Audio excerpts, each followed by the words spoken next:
কোনো থ্রিলার সিনেমার দুর্ধর্ষ জেল পালানোর দৃশ্য নয়, বরং বাস্তবেই এক অসম্ভব কাণ্ড ঘটিয়ে বসল নিউ কগু নামের এক পুরুষ নেকড়ে।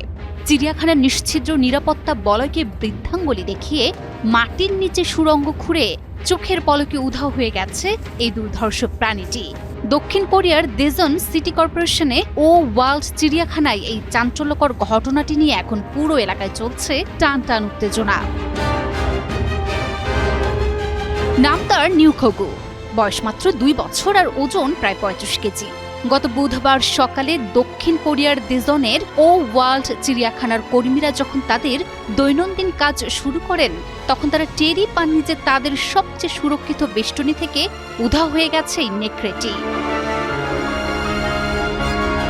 কর্তৃপক্ষ জানিয়েছে সকাল 9টা 15 মিনিটের দিকে নিউ কগু তার খাঁচা থেকে পালিয়ে যায়। তবে পালানোর কৌশল দেখে খোদ চিড়িয়াখানা বিশেষজ্ঞরাই হতবাক।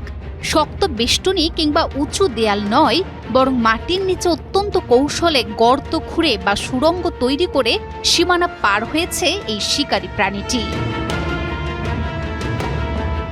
নিউ কগু পালানোর ঠিক 16 মিনিট পর, অর্থাৎ সকাল 9টা 31 মিনিটে চিড়িয়াখানা থেকে প্রায় 900 মিটার দূরে একটি রাস্তার ড্যাশ ক্যাম ফুটেজে তাকে দেখা যায়। ভিডিওতে দেখা যাচ্ছে একটি ধূসর রঙের নেকড়ে সাবলীলভাবে রাস্তা দিয়ে হেঁটে যাচ্ছে।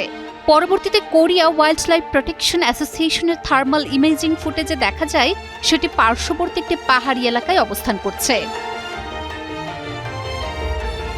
ঘটনা জানাজানি হওয়ার পরপরই পুরো দেজন এলাকায় হাই অ্যালার্ট জারি করা হয়েছে।